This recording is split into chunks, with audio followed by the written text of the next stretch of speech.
Thank you very much, Miriam, for that very kind and warm introduction and welcome. When I was speaking to your leader, Joel Dumba, and I told him that I'm coming to this meeting to address the meeting as an elder South Sudanese nationalist and a son-in-law. He said, no, you are not son-in-law to us. You are a son of Yei. I was deeply moved, but also honored that I am embraced in this way. In fact, one distinguished Kakwa electrical engineer who is in Calgary, Canada, is called Christo Lokiko. He said, if no Kakwa knows David Bassiouni, then he is not a Kakwa.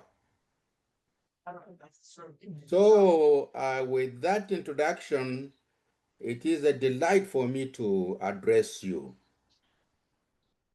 And I am attracted more to this conference because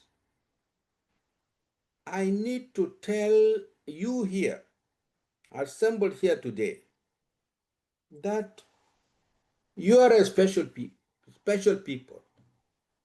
And maybe you do not know your worth or what you mean and what your value is unless somebody from me who is part of you, but a little outside comes and tells you who you are. So with that, I want to first to introduce what is it that makes you special. Number one, it is your sense of self-reliance on agriculture, including food and cash crops and coffee, tea, fruits. Number two, your spirit of volunteerism in community-based and self-funded projects in education, health, agriculture, and associated areas. And let me pause here. Of course, we speak of Kakwas, but actually, the Yei River district is not Kakwa alone. And it is, I chose it deliberately because it covers a number of tribes. The Kukus are there, the Fojulu are there, the Yangwar are there, the Kaliko are there, and several, the Makaraka are there, and several other tribes. It is an amalgam of several tribes. And that is the way I'm approaching it. Number two, when I speak of the spirit of volunteering in community-based and self-funded projects, you will see later as I go through what that spells out to be. The other area that Yei River District distinguished itself in was just after the signing of the Addis Ababa Agreement. In 1972, I joined the regional government. I joined the regional government as an assistant director for agriculture.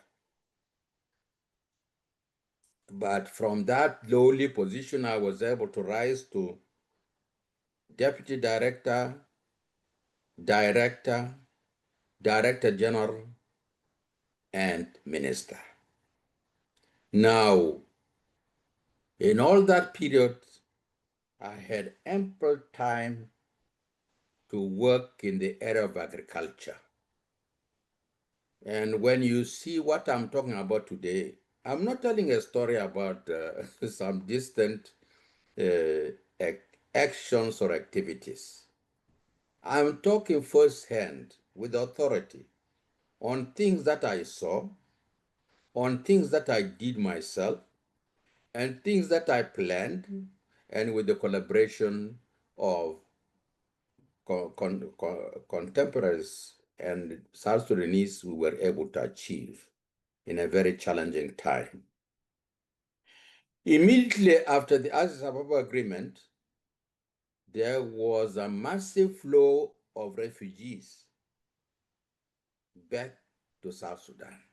Not like now where you are going to, bribe a few people to come back. No, it was a massive flow across the boundaries of Uganda, of Kenya, Central African Republic, Ethiopia. And this was overwhelming for the UN. But the UN was there. UNHCR, UNICEF, WFP were there in full force. And it took only about 5 to 6 months from the time the refugees arrived to the time they were moved to their own areas, to the time they took to resume agriculture development and farming, to the time they begin to build homes for themselves. And this was a record in the UN system that the return, rehabilitation, and resettlement of the South Sudanese refugees, and particularly in the Yei River district, took everybody by surprise. In fact, some UN officials, before they knew it, their jobs had run out because these people did not wait. They took everything under their control and they performed and they were ready to move into their homes, into their farms, into their abandoned coffee farms, and so on. So that is one major thing that actually put you on the record in the world. Secondly, the Yei River district is almost like here in US, Massachusetts, is its industry, we will say, is education. Because major educational institutions of the South were started there. You have local Nugent School, to which I went, and it's the main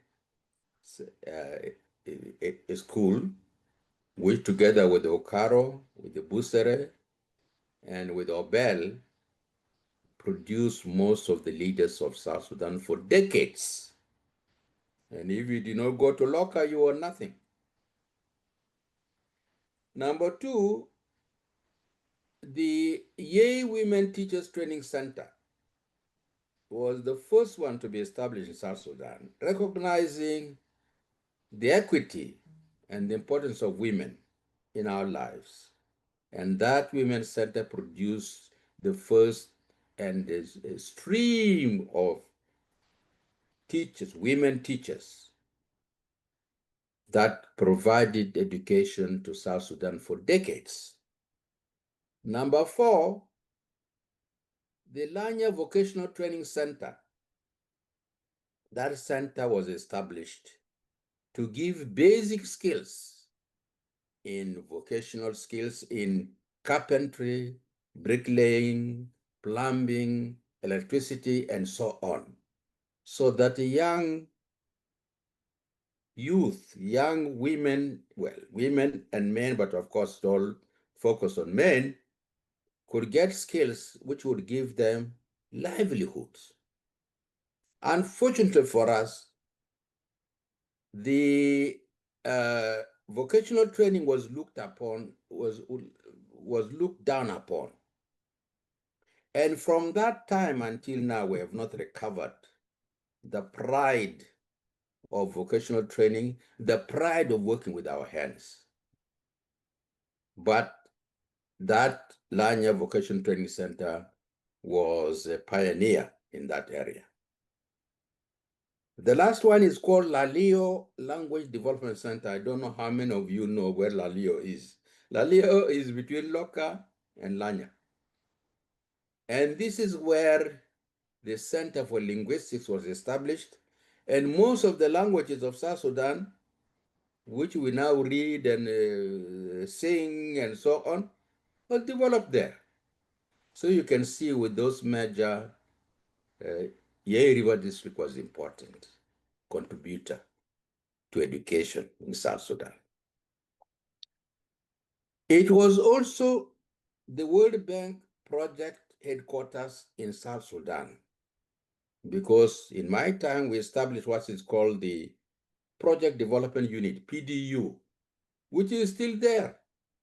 And many people know it, and it's famous because that is where we saw the seeds of agriculture, and that is where agriculture took a full flank for the whole of South Sudan.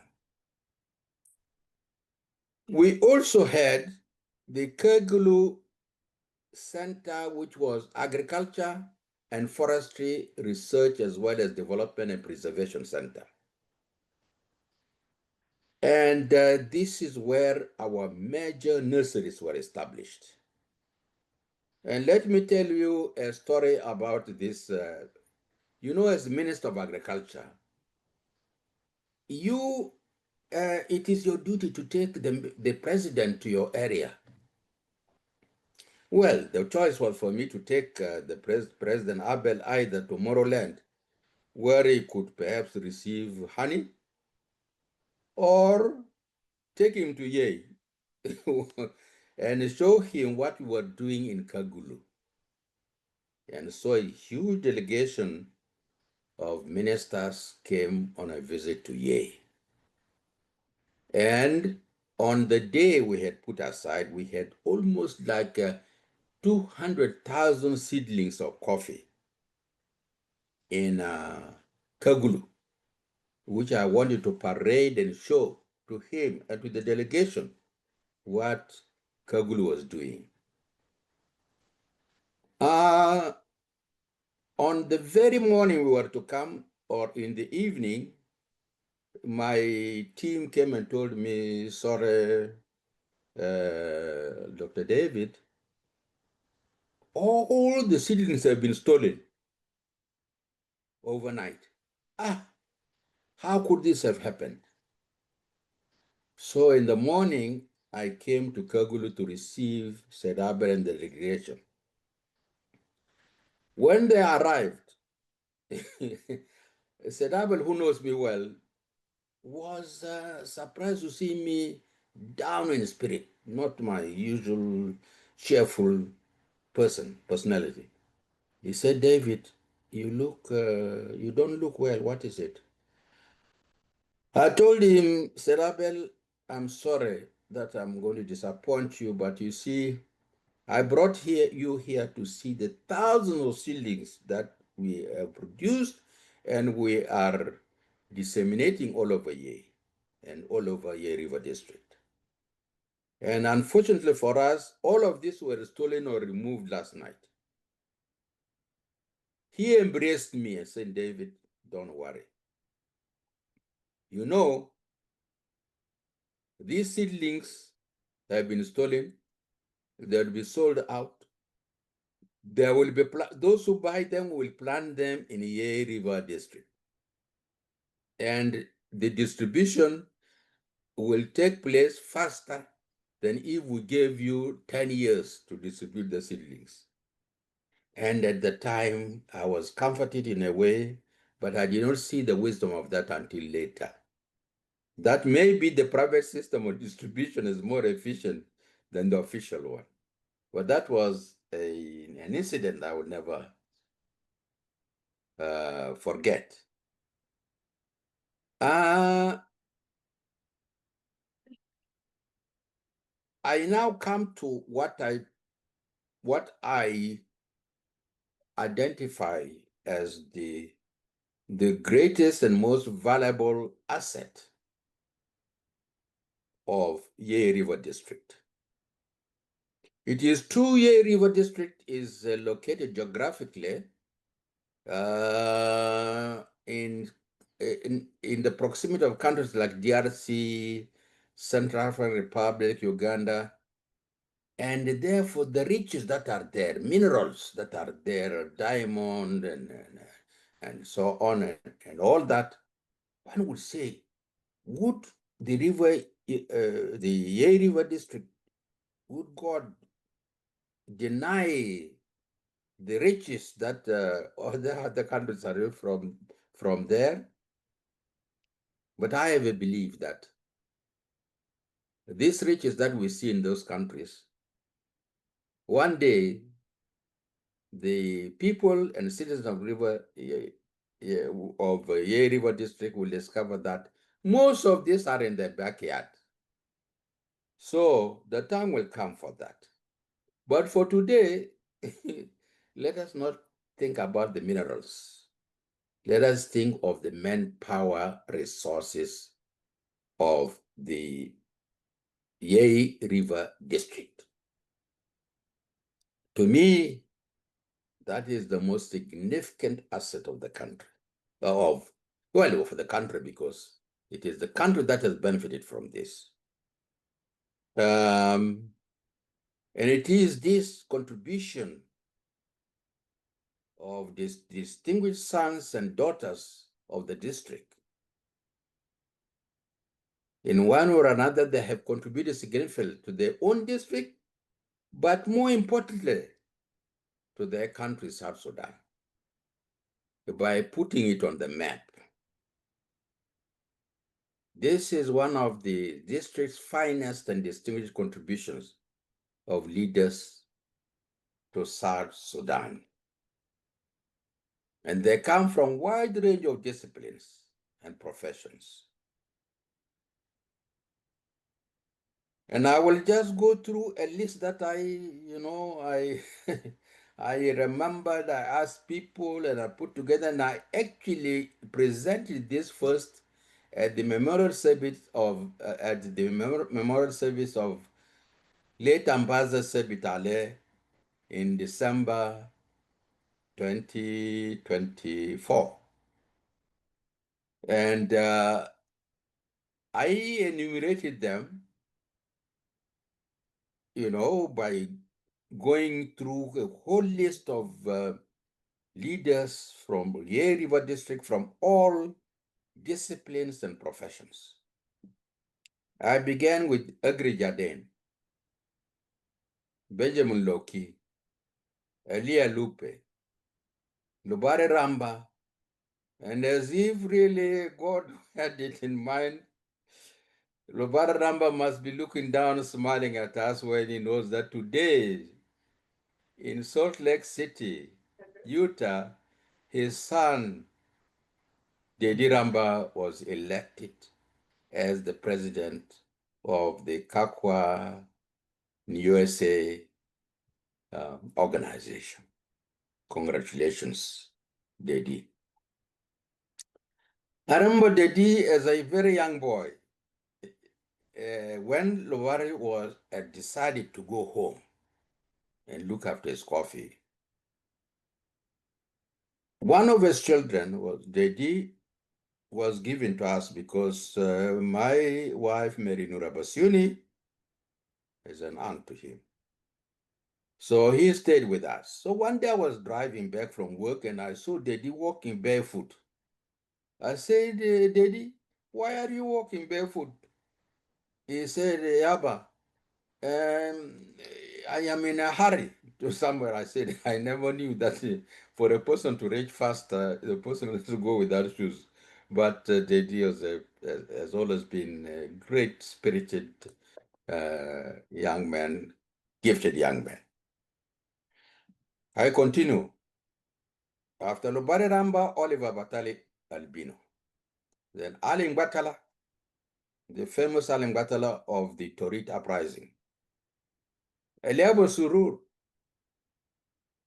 Scopus Loboro, Barnabo Dumo, Clement Janda, the father of Kilajamba, Kilajanda, John Kanyikwa, Dunstan Y of the World Bank, late Dunstan Y, Marco Rume, Ajo Dedi Sei, Mary Nura Bassiouni, Sebit Abe Ale, Susan Aiba, Agnes Kwaje, Sande Tabu, Morris Lawia, Fraser Ako. Fraser Ako's daughter is with you there. Fraser Ako's daughter is with you there. Taban Lolion, Charles Bakit, Samuel Lopai, Andrew Sokiri, Samson Kwaje, and James Lemmy. And the list goes on. Just a minute.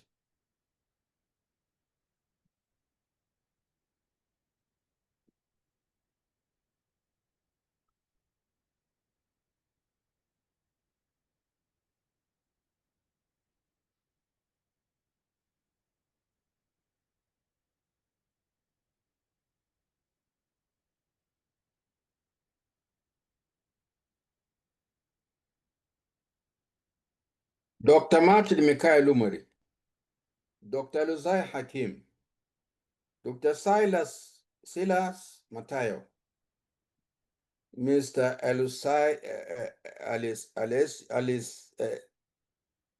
Eluseo Taban, the forester, Charles Abogo, the chief, Gideon Koboji, former ambassador, Michael Kisanga, senior police officer, Bulen Kajomere, Stanley Logala, Kelly Forbes, Dr. Bana Yongobure, Dr. Henry Lejukule, Dr. Oliver Duko, Brigadier General Bismarck Bungit, who was my colleague in Rumbek, Josiah Lowajo, Samuel Taban, electrical engineer, and Christo Kamba, whom I mentioned, electrical engineer. And the last but not the least is Mama Margaret Ayumbe, whom I knew only yesterday, because I was touched deeply by what the address that she gave to you yesterday. And I say, with that mother amongst you, you do not need us, because she spoke from her heart.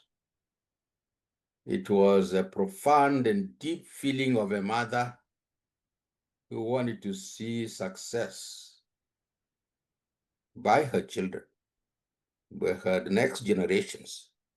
And so she is one of the people that we say sometimes you do not know, the prophet is not known in his country or in her country. Yep. But that is the list. And I'm going to leave this as a challenge to Kakwa community in USA to do more research on the achievements of their children in the past, the present, and what they expect in the future. They should have a research system where they will be able to actually add more to this list, because this is just the tip of the iceberg.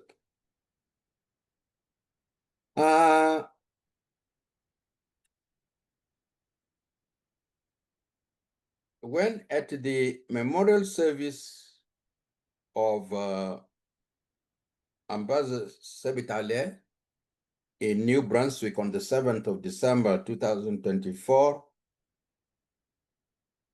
let me just read to you when I concluded that address.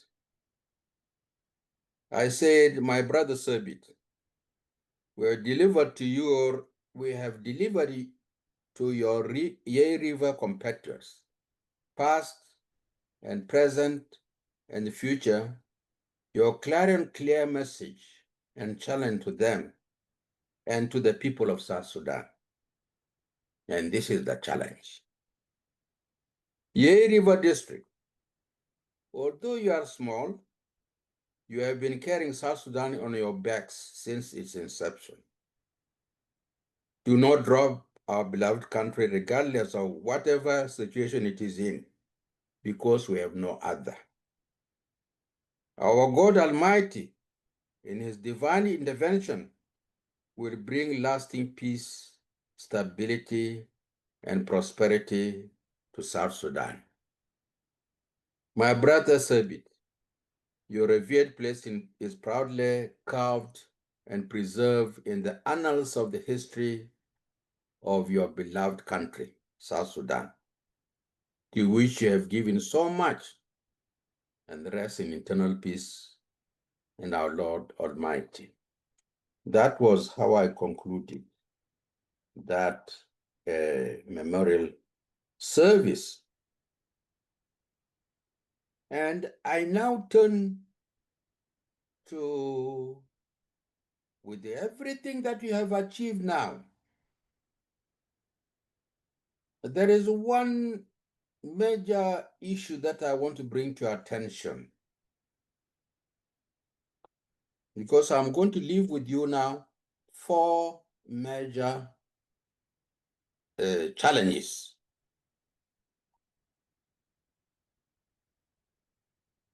The first one is that given the Yei River District's overwhelming contribution to South Sudan, ask not what your community and what your country can do for you, but ask yourselves what you can do for your community and for your country, South Sudan. And can you, some of you remember where I'm quoting from? From John F. Kennedy. Good. That is number 1. So do not ask, but do what you want your country to receive from you. Number 2, a challenge also to KCUSA to establish a history chapter in the organization to research and to promote and record the great achievements of your ancestors and your contemporaries, what they have made, to preserve their legacies for the coming generations to emulate. Number 3, and this is what I want to focus on a little. Some of you know, and many of you know, Sunday Tabo. Yes. Yeah. Sunday Tabo is our daughter, Yes. is your daughter.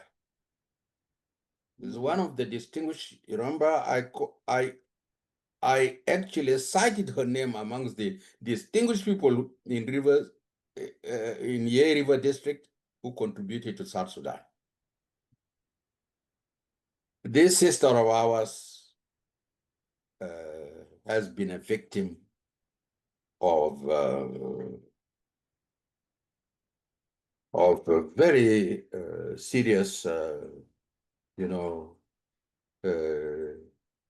illness, and has been under treatment for a very long time. And we have done everything possible to bring to the attention of not only the Yei River District, but several other South Sudanese institutions that she needs help, and we should clamor around her to give her encouragement, to give prayers, and to give support, to give her encouragement. But unfortunately, little has happened in this way. And therefore, she continues to be in the rehabilitation centers. And we do not know when any of this time should be decided by those rehabilitation centers to throw her out because she can no longer afford the bill for her treatment. And therefore, the fourth and most important thing I am leaving behind as a challenge to you is be your sisters and your brother's keeper. And do not leave your sisters on the table to be scorned at and humiliated by other communities, especially when she is in this vulnerable state. So, we have a very small group composed of friends of Sunday, Hosanna Sondota, Yes. who may be with us in this meeting here, Fatima Giwa, and Christine Mandegedi, plus a number of members of Kakwa USA have been rallying around her to give her support. But now it is now the duty of you all, with what you have done for the whole country, for others. It's your duty to start with today in this meeting a special fundraising for Sunday Tabo, so that in whatever small way we're able to do that, it will speak millions, and to show that we do care for a sister when she has fallen. And that is a very important call I'm making. In fact, it's one of the things that made me to really come and address you, because I said maybe you didn't see our first appeal, and we did not. You must have passed it on, but I bring it, and together with my colleagues, we bring in this to you, with the hope that you will also rise to the challenge with all your strength, so that at least we will know that she's not alone, and that that way she'll recover, she'll regain her speech, she'll regain her movement, and be able to resume normal life again. Brothers and sisters, and my children, I think I have come to the end of my address to you. It has been a happy homecoming, and speaking to you has been a delight for me. And you have done much, but more is being called on you to do more. So with that, I wish you all success, and may the spirit of Yei River District be spread to the rest of South Sudan and beyond. Thank you.